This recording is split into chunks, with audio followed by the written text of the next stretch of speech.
but this is kind of the deck he's rolling with. Do you think Tord's one of the most interesting players to watch? Obviously, he's excellent, comes up with new decks all the time. Really made his name with Zoroark GX back when that was around, and is now a great streamer as well. Entertaining guy overall. His opponent, no slouch either. Yeah, being a world champion is something that you have to include on your list, and didn't stop there. We also see in seniors almost did it again with a top 4 finish, and also a top 4 at the North American International Championships. A little bit of a pause from 2019 on, rightfully so, but we're right back at it, and Rowan is continuing to push forward with this Mew VMAX deck, and of course you got to show that Pokemon catcher. It is such an amazing card. We love to see it, and Chromatic also would have made the bracket, I'm sure, if we were able to throw a third card in there. Definitely, and let's not forget we are in Canada. Rowan is representing the home country here. We do have a Canadian player versus a Norwegian player, something that wouldn't have happened very often, before the kind of era of international championships. We're really region locked for a while. Maybe you'd see players show up every once in a while, but now it's becoming more and more common that players from Norway and Mexico and all over the place show up at this event in Vancouver. So we will see if Rowan is able to kind of defend the home turf for Canada, or if Tord will come in here and take a regional championship, at least a top 8 match in North America. Yeah, I would certainly love to add to his list of accomplishments is Tord, but Rowan's going to have his work cut out for him. We do see not too bad of prize cards for either player. A few extra balls on Tord's side, but Raihan in a pretty decent spot, so all in all, not too bad. Yeah, the Oricorio in there is interesting. Can present some interesting options early on, blocking Hoopa from knocking out a Meloetta. Yeah. So that being in the prize cards could be impactful. Also, we saw Raihan in the prizes for Tord, as well as a Sonia. That might come up at some point, but overall pretty tame. And all right, fist bump is underway, and we are kicking things off with the top 8 here at the Vancouver Regional Championships. Looks like Tord Reklev will be going first. We'll see what he's able to pull off. We'll see lots of Sobble, Galarian Moltres. And Kyle, how does the pace of this matchup go if you're on Tord's side? Nice and slow. Tord has everything he needs right now. He didn't start Metacham. He's got an answer in a Drizzile likely to follow up. The only awkward part of this is there's certainly some potential for that Sobble in the active position to get knocked out if Rowan were to find all of the right cards, and that means that using the Drizzile on the following turn might get in the way of a keep calling. So for Tord, that's a little unfortunate. Just really depends on what Rowan has, and Tord's going to give away 0 information here. Just double Sobble with a lot of gas in hand potentially. Yep. And what's the pace for Rowan going to be like? The speed of light. Yes, Rowan is going to play like his hands are on fire, and we already see that immediately starting off with that Battle VIP pass, having the double Genesect and the Mew, going to just flood the board right now and try to get as many cards as he can into play, into the discard pile, so that his deck just fires on all cylinders. Having those Pokemon catchers for the opportune times and making sure that the right Pokemon is attacking at the right times, depending on the prize exchange, is going to be huge for Rowan.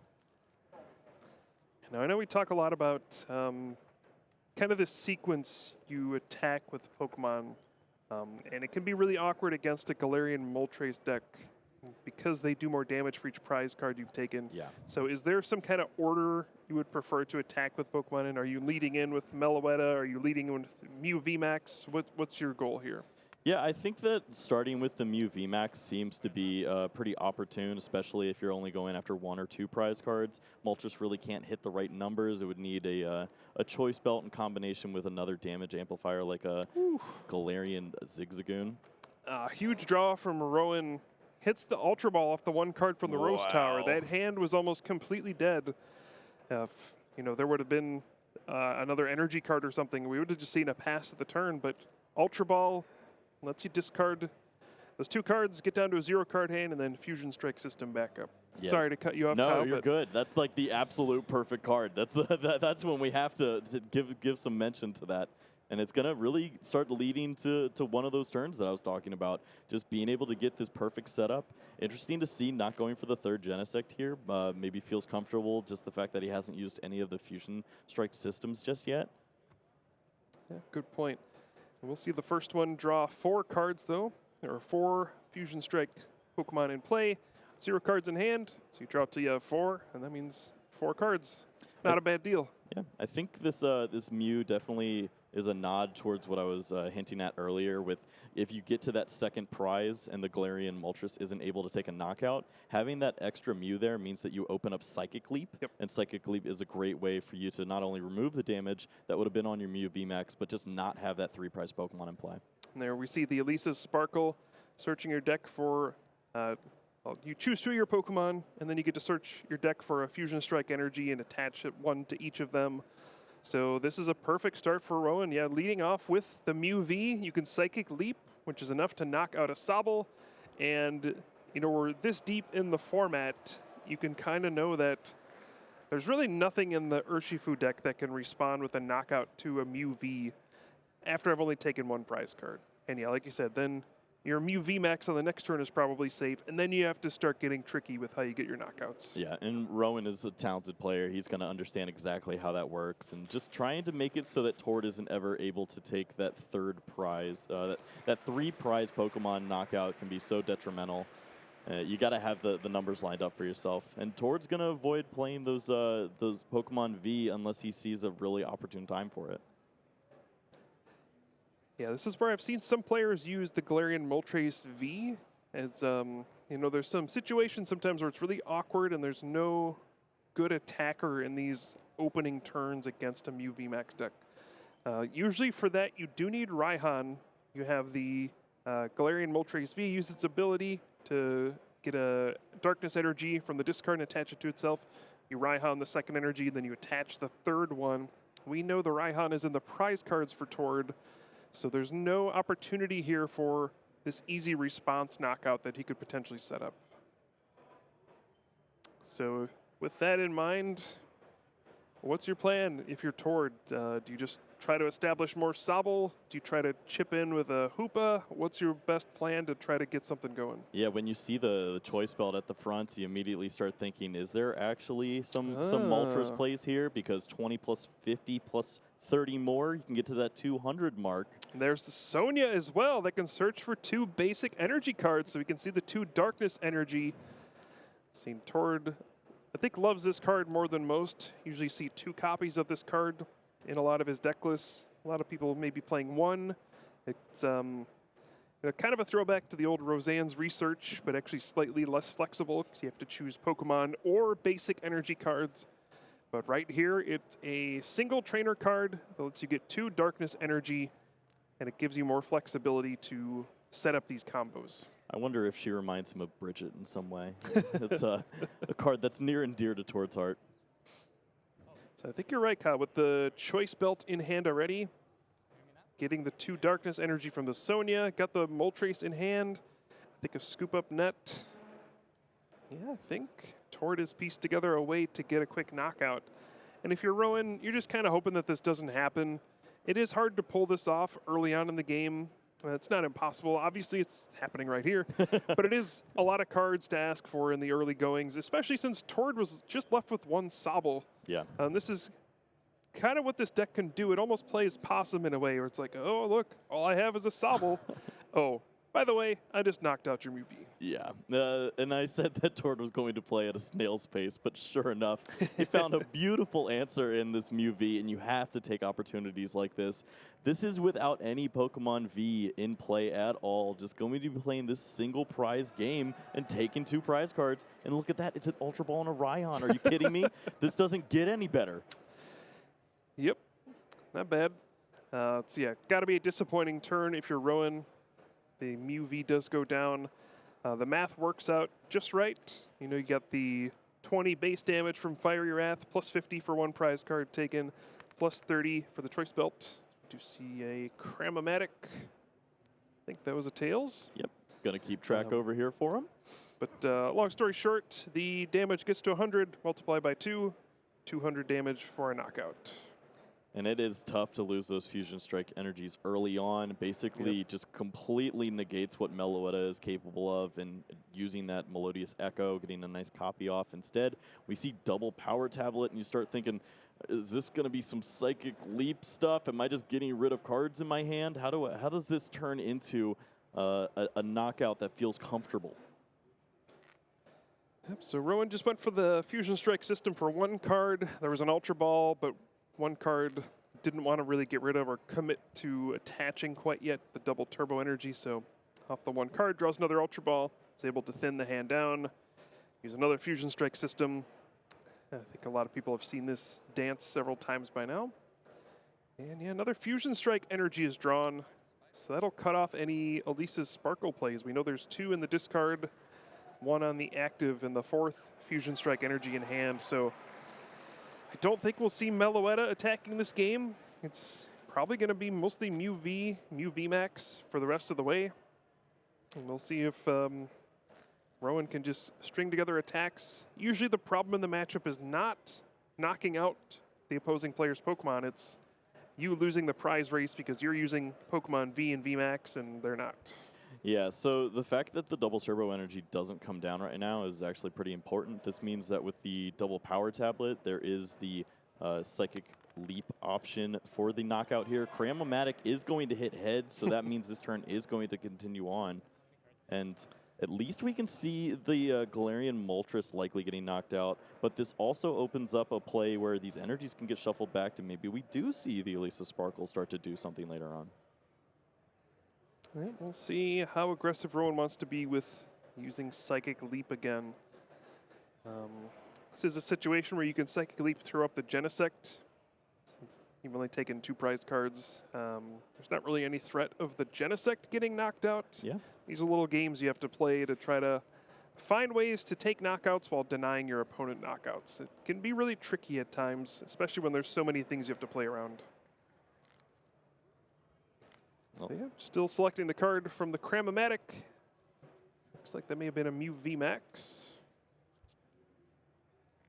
And we'll see where Rowan takes the turn from here. Again, 2 power tablets have been played.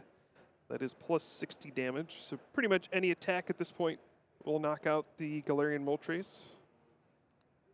Ooh, Pokemon Catcher. Wow. Okay, maybe targeting down the Sobble was an option there. Yeah, maybe with the information that the Drizzile is in hand, just thinking that he could leave Tord on a completely empty turn where he just attacks with Galarian Moltres into a Genesect, and Rowan makes another nice play. All right, so we do see the Mew VMAX here, and is going to knock out the Galarian Moltres, but not leap into the deck. Maybe thinking, all right, your Choice Belt is gone. I don't think there's a way for Galarian Moltres to knock out Mew VMAX. But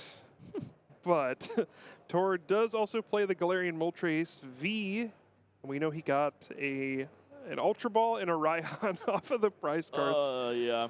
So we are very likely to see the next chapter in this game, which is yet another different kind of Galarian Moltres. Yes, that could be brutal. And you don't think that Tord has access to this when you're Rowan. This is turn 3 now. We've seen 1 Drizzile, and yet this hand continues to just fire away. All right, so I think Tord just going to calculate now, how can I get all the cards I need to pull off this turn's knockout? I guess there is a situation where you may not want to go for this, but it feels like, I mean, you take a 3 prize lead at that point. You really just then would need a Clara to close out the game. Yeah, it's got to feel like the right play if you can pull it off. Tord is going to Evolution Incense and grab the Rapid Strike Urshifu VMAX. That will just be used for discard fodder for the Ultra Ball that's incoming. May as well thin a card while you're at it. So I think Tord's got just the right amount of cards to pull this off. You can see the Ultra Ball throwing away. Geez, does he have exactly enough cards to pull this off? I think it's close. Yeah, the Dark Energy discard is something that, of course, you got to have that energy for the Galarian Moltres V, but I guess there's Rose Tower out there, so he's fine. Yeah, there's a little more push. But yeah, here we go. Raihan can attach the energy from the discard pile for the effect of the supporter card. Can then search for any card, put it into his hand. Just probably going to be something to set up for next turn. Actually, you need an energy card here, I guess. Yeah. And then we'll see the Dire Flame Wings from the Galarian Moltres V to charge up another energy. And then you can still attach one for the turn. So that's how you get from 0 to 3 in one turn. Yeah, there's a little more flexibility here with the Ryan, of course, being able to grab anything, but going to instead just take that energy like you're talking about. Drizzile is likely going to be coming down, but that's limited to just an item card or a trainer card. Yeah. So that's, I mean, I guess if Tord already has a trainer in mind, then sure, this is just fine. Just doesn't really matter what the ordering's like. Yeah, if I had to guess, I'd probably think he's going to try to get another Sobble down this turn. So maybe Shady Dealings for a level ball. Grab that Sobble. Just try to set up as best you can for a future turn, on the next turn, where you can get that Clara, get back the regular Galarian Moltres, and go from there. This is really the ideal situation for Tord. Everything has gone pretty much according to plan. Didn't start with the V. After the first knockout, was able to respond with a Galarian Moltres Choice Belt, which is pretty crazy. And then, yeah, Raihan after that. You can't draw this up much better. Yeah, 5 prizes in 3 turns with an Urshifu deck just seems unreal. But sure enough, Tord Reklev is able to accomplish just that. I think it's interesting that we see that the Sobble comes down now because of the level ball. I think Tord is working with the information about his deck that he has 2 level balls in the prize cards, and that just means that he's even more likely to find that Drizzile off of the prizes there, and he's just going to continue to keep pushing this pressure that he has here. Yep, there's a scoop up net to scoop the Drizzile out of the active spot, send out the Galarian Moltres V. We even got the Oranguru for safekeeping. You can put the Drizzile on top of your deck, so even if your opponent plays a Marnie, just draw another one, sure. Even if your opponent plays a Marnie, you're guaranteed to draw into it. And there's the Aura Burn, again hitting for weakness, and Tord is already down to a single prize card, and Rowan, your back's against the wall at this point. This is not what Rowan was expecting. Absolutely. The pressure that these dark Pokemon bring to Mew is really what has continued to hold Mew back from winning a championship after Brisbane. It's just players understand that if I play some of these dark Pokemon, I have an opportunity here. And sure enough, Tord just continues to chain together all of these big attacks. So Rowan's goal this turn, just knock out the active Pokemon and cross your fingers. Unfortunately, you know that your opponent has a Drizzile in hand, because, let's move on. I wonder if the other Mew VMAX was prized. That could have been a reason to scoop him up. But either way, just see the writing on the wall. It's like, yep, let's not waste any more time. Yeah, that was something you don't expect from Tord. You don't think that he's going to have that range as early as turn 2 to come up with a knockout there. And I wonder if that's going to scare Rowan a little bit, make him think about starting the beginning of this game with Meloetta, maybe using that Oricorio and making sure that it's not Hoopa that's getting the job done on that Meloetta. Could certainly see a little bit of a difference here in Rowan's play. Or he might just say that was the flukiest thing I've ever been a part of. I'm going to keep doing what I know what is correct. All right, so not how you wanted things to go if you're Rowan, exactly how you wanted things to go if you were Tord. So now Rowan will have the option to go first or second in the second game. Knowing the matchup, would you choose to go first or second here? It's nice to attack, so I like going second, but it also just depends on what you're expecting from Tord. And Tord doesn't really get much done on the first turn, so I think that's just something that you're both going to continue to agree. Like, we both like the way this is working out. Tord can go first over and over again if he so chooses. Rowan likes getting that nice aggressive turn 2 start where he also plays the Alyssa Sparkle. I kind of get the feeling that both of these players prefer going second. I think Tord typically likes to start off the game with Keep Calling from Sobble if possible. Yeah. So that's a good reason to be going second. Sometimes that backfires and you don't have an out to use keep calling on the first turn, and that's when things can break down very quickly. But I think this is a common strategy we're starting to see against a lot of the decks with Sobble, especially this kind of deck, and like the Rapid Strike Malamar deck. Force them to go first so that they aren't able to use keep calling, and maybe they have an awkward start. Yeah, of course, with the addition of Snorlax, you can see that change a little bit. Going first with Snorlax is really nice, but that's a lot to ask. You're probably going to have to do a scoop up net and quick ball and get all that rolling, but it is nice to have that safety net just in case you are the player who's going first. It looks like Rowan has chosen to go second in this game, and did see the mulligan from Torrid. We saw one Fusion Strike energy in the prize cards for Rowan. In some matchups, that's a much bigger deal. I don't think it is here. It can be awkward, you know, if you draw a bunch of Fusion Strike energy and you're unable to use the Elisa's Sparkle effectively, but for the most part, one in the prize cards is perfectly fine here. All right, we do see Torrid does have basic Pokemon this time. Looks like he's got a debate. So you can't see on this view, but he's got a choice between Sobble and Galarian Moltres, and he's actually putting a lot of thought into it. Decides to go with the Sobble, I think. Yeah, there's a level ball in the hand, so that makes it a little tricky because you're thinking I might need this Drizzile to get out of things, but we'll see how this ends up working out. All right, game number 2, kicking things off. Torrid is going first. Rowan chose to go second.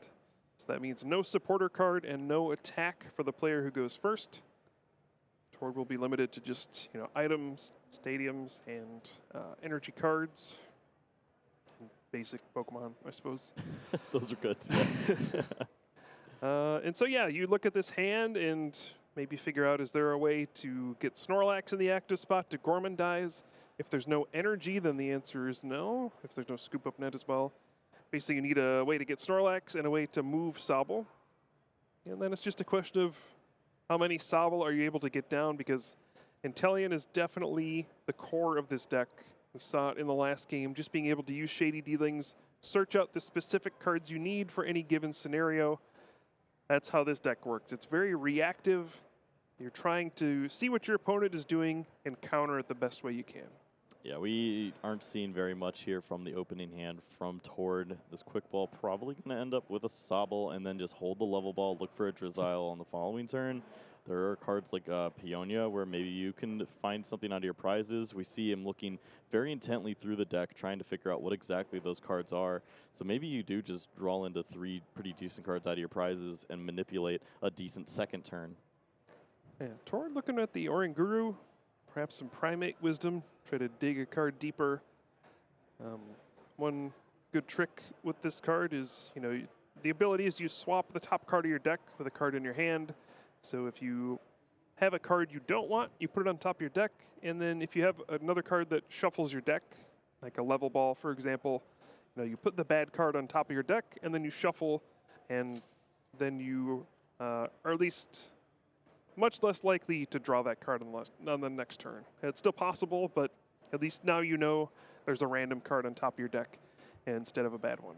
Yep, if that level ball were to come down and go grab a Sobble, of course there's nothing very much to continuing the rest of this hand as far as supporter cards and other things, but Avery can get you 3, Peonia can get you 3. Yeah, this is awkward. I think you almost commit to this at this point because your hand is not great.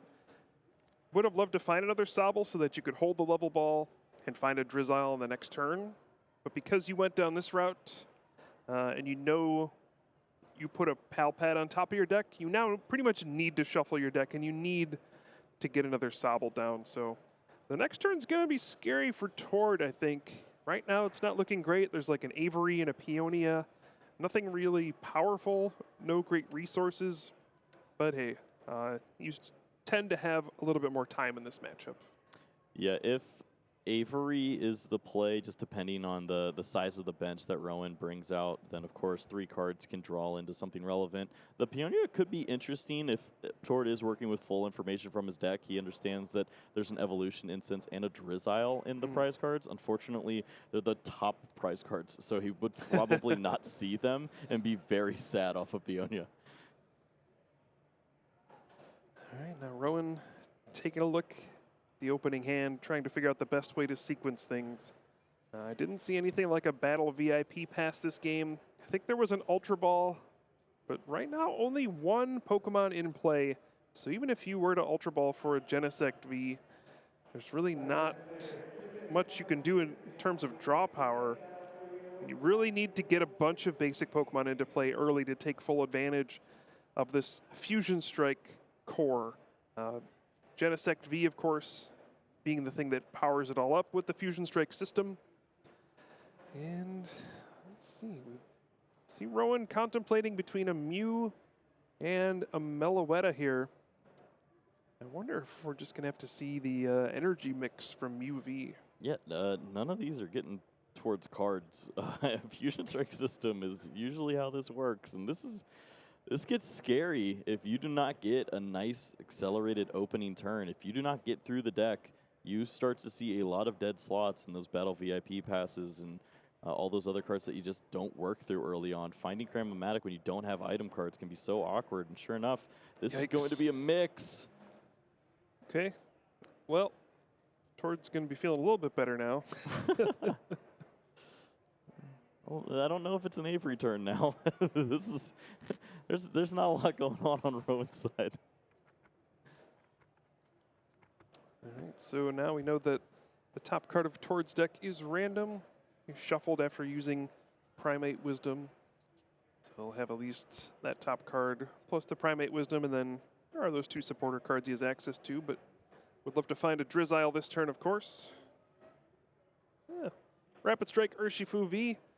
Great card to throw into your prizes with Peonia. Absolutely. Yeah, I don't think we're going to need that just yet. Tord probably does have that information that he's got a 2 in 6 chance of hitting something that can continue to help him here.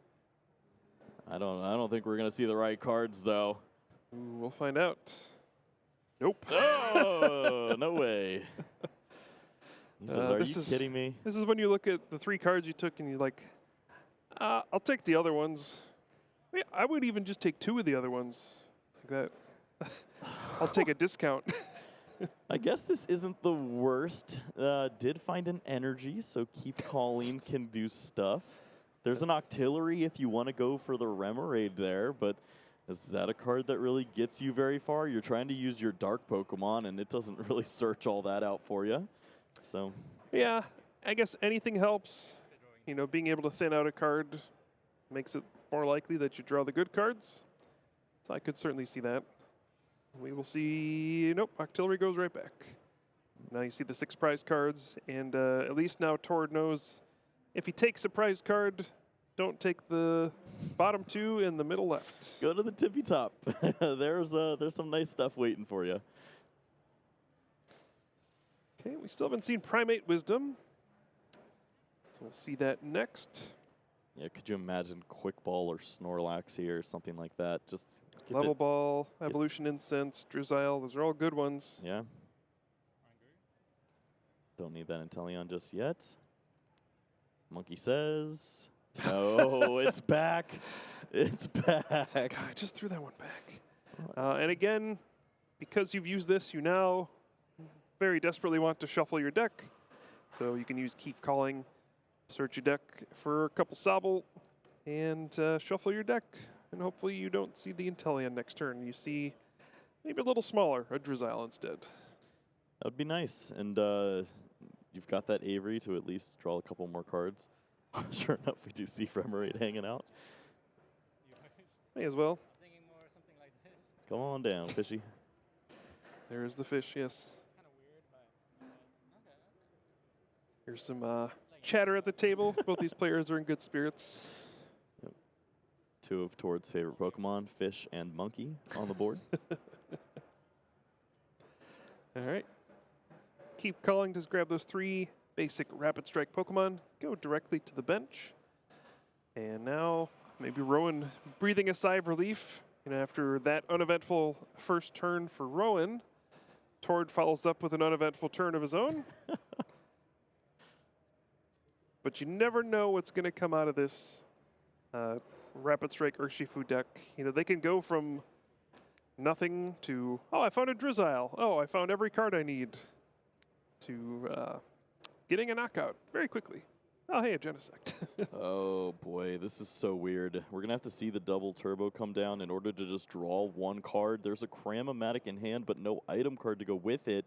Paired with a Quick Ball now, but what's I'd rather just use Quick Ball. Yeah, I'm like, what's the magic card here? You just want more Genesects. Yeah, you want a Genesect.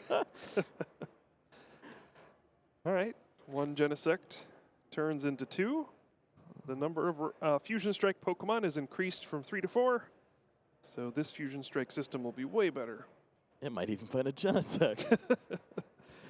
Could be anything in a Genesect. Hey, Quick Ball, we're back. Okay, we do see a choice belt that can probably be thrown away here. It looks like Echoing Horn's going to be the choice. Rowan thinking, there's no way Tord's going to fall for that one, so may as well just throw it away. Yeah, he's avoided finding those kinds of cards and getting them into the discard pile. No V's coming down just yet. Yeah, one of the best defenses against Echoing Horn also is just filling your bench.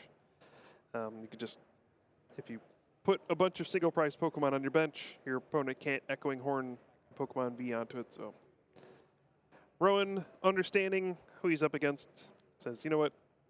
This card's not going to do anything, but does take the knockout with this Mew VMAX. And I got to think, given Tord's situation, there's not going to be a response knockout here. But who knows?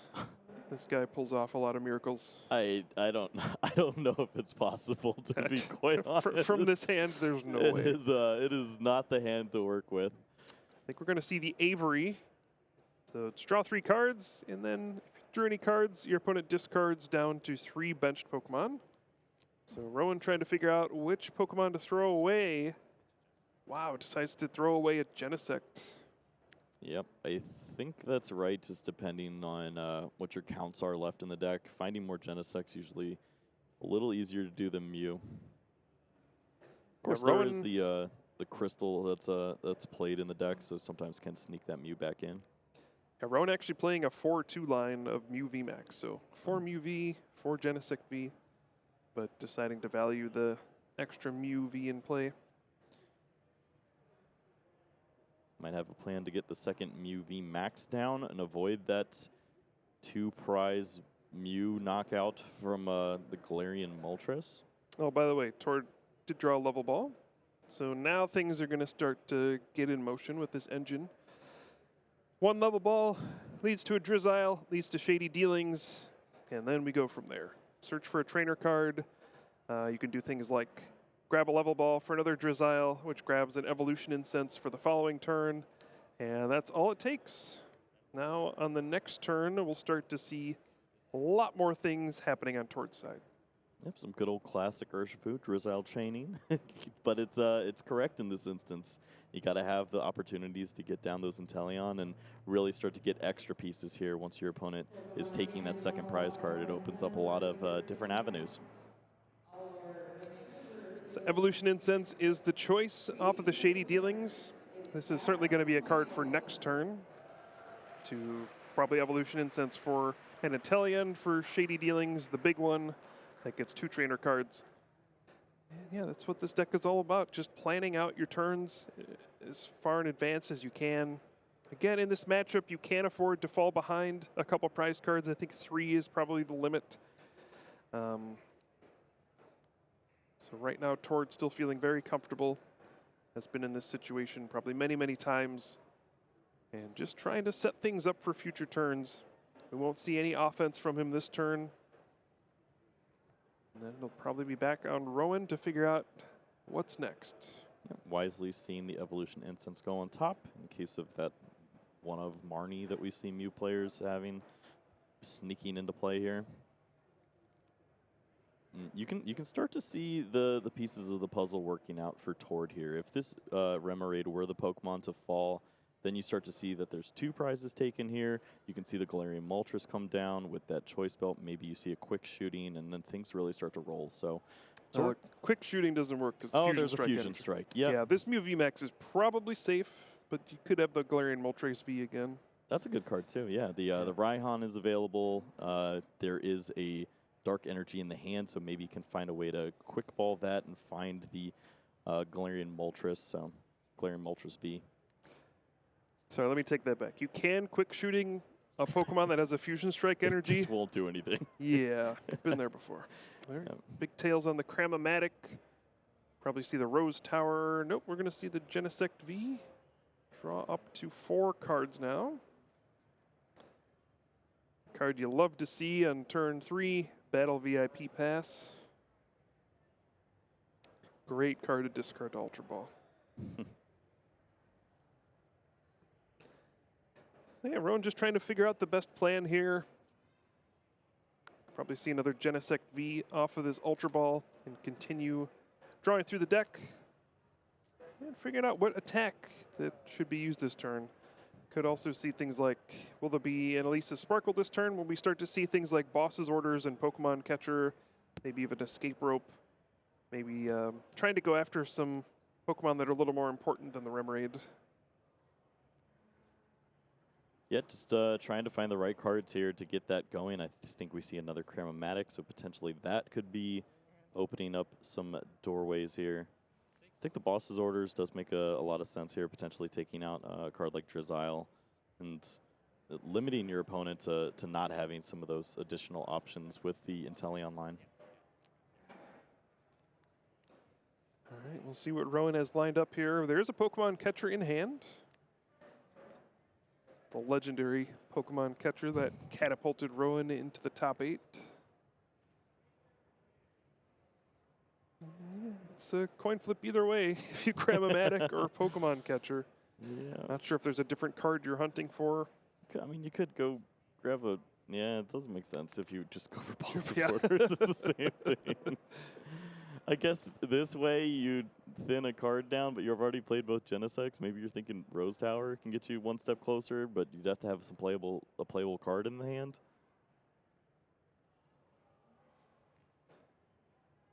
Tricky situation for sure. After that last game, can't blame Rowan for being a little more cautious and maybe even shell-shocked a bit. It felt like, you know, those scenarios do feel safe most of the time in this matchup. Like, yeah, I took 1 prize. There's no way my Mew's going to get knocked out against this deck. We're good, like, right? Oh, by the way, Galarian Moltres Choice Belt. It's like, what? You're not supposed to have that on turn 2? Well, the Elisa Sparkle is going to fail. Oh. We know that there's 1 in the prize cards, 1 in hand. Yep, so now the question is, does Rowan attack with the Meloetta? Perhaps fearing the Galarian Moltres V play from the last game? Or just charge full speed ahead with Mew VMAX and say, you're going to need a lot of cards to pull that off. You don't have it. I don't know if Rowan has used Rose Tower yet. That's what I was wondering as well. Could be a way to draw a couple extra cards here. I'm not sure what you would even want at this point, but I mean, it sets you up for future turns. Maybe a Pokemon Catcher. Try again. Rowan just trying to map out the rest of this game, trying to figure out, is it safe to take this knockout? The Remoraid is not going to help toward it all this game, but you know, taking a prize card advances my board state a little further, and you just cross your fingers and say, all right, I'm going to take the knockout. Please don't hurt me. Well, we see a Dark Energy shift to the very tippity top. That evolution instance that was put back on top by Oranguru. Coming right back down. I think Tord has a plan. I feel some pain incoming. Yep. Remoraid did his job, and he swam so that Galarian Moltres V could fly. Wait, do you see the evolution incense kicking things off? Inteleon, shady dealings. Yeah, I think we're going to see the same play we saw in the first game. This one will involve a quick ball, throwing a darkness energy into the discard pile. Going to see the whole combo again.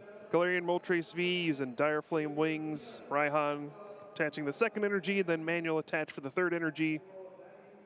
And Tord's going to briefly take the lead in this game, take a 3-prize knockout It's going to be an awkward situation for Rowan to be in once again. Yeah, it is a Pokemon that you need to handle right then and there, but you also then take 2 prize cards, and that walks into his younger brother, Galarian Moltres, and he's ready to go too. Yeah, and one of the awkward things here is the 4th Fusion Strike energy is prized, so I don't even think there's a clean knockout with Meloetta on the Moltres V. So you would need multiple power tablets, choice belts, things like that. Yeah.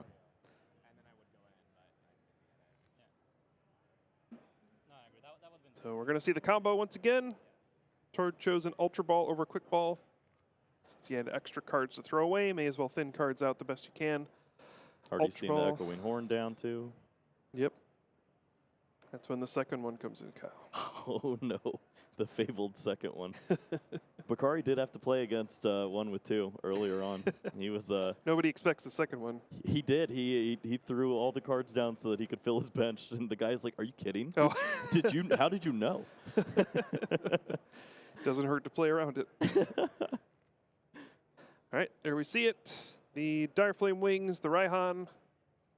Just need an energy attachment and then a scoop up net to get the Inteleon out of the active spot. And we'll see Tord take a 3 prize knockout thanks to weakness using Aura Burn from Galarian Moltres V. You know, when Mew VMAX was kind of at the height of its popularity, Galarian Moltres V was the go-to counter, at least the initial one. It seemed so simple. It charges itself up, gets a 1-hit knockout on Mew VMAX. What's not to love? Yep. As time went on, it turned out that sometimes Mew could get out to a big enough lead where, you know, just stringing together 2 prize attackers like this actually wasn't efficient enough to beat Mew VMAX. I think it frustrated a lot of people, and that's why we've seen a shift to the normal Galarian Moltres over time. But there are still spots like this where having this quick option with the V to get a 3 prize knockout is a game changer. Yeah, it makes so much sense in a style like this. Maybe Arceus the Arc Dark version needs to just play the smaller Galarian Moltres only because you're going to lose that Arceus. But in this style of deck, you're not giving up that initial V to start the game. This is something that you can incorporate into the mix and then have that backup baby Galarian Moltres.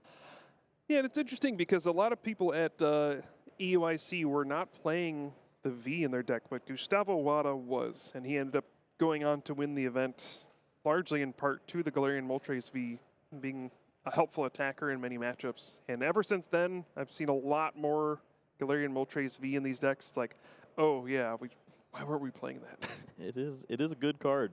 It was fun originally, just using energy switching and just bringing different cards into the mix, Sylveon, VMAX, and stuff like that. But it is a great attacker in its own right, and sure enough, it is going to get the job done here against this Mew VMAX, and you got to be kidding me.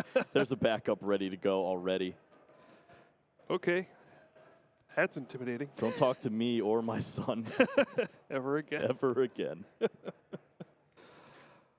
All right, so we do see the Primate Wisdom, and I don't think it was a great card, but if Tord has been keeping an encyclopedic knowledge of his prize cards, he did use Peonia, and I assume he will be taking the top 2 and the middle right. One time. just grabs artillery. Yeah, let's just leave those.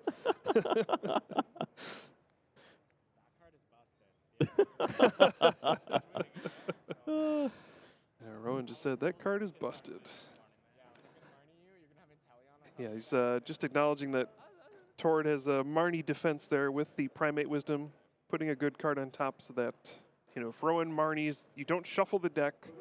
You put the cards on the bottom and you draw from the top, so it's a nice little strategy. I know Tord has played around a lot with using the Milotic with Dugard to block Marnie completely, but it's, oops. Oh my goodness.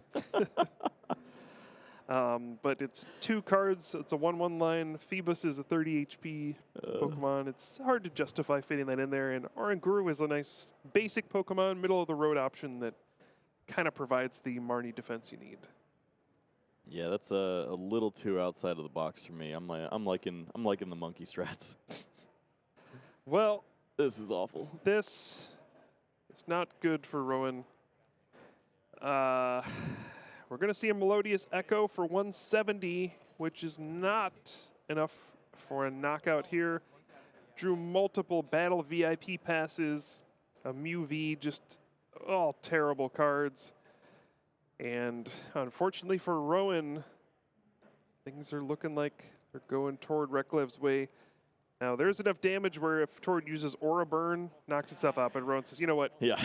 I think that's going to do it. And Tord Reklev will take this top 8 match 2-0 and advance to the top 4. A complete reversal of what happened last week, where he was started 0-3, now just cruising into the top 4.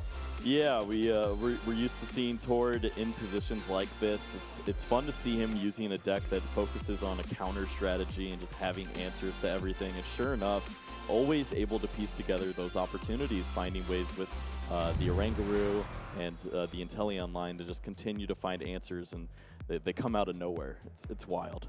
Yep, and you can see just how that matchup is supposed to go if you're on Tord's side. As long as nothing goes wrong, you draw what you need. It's all mapped out. You have the darkness type attackers, and it almost feels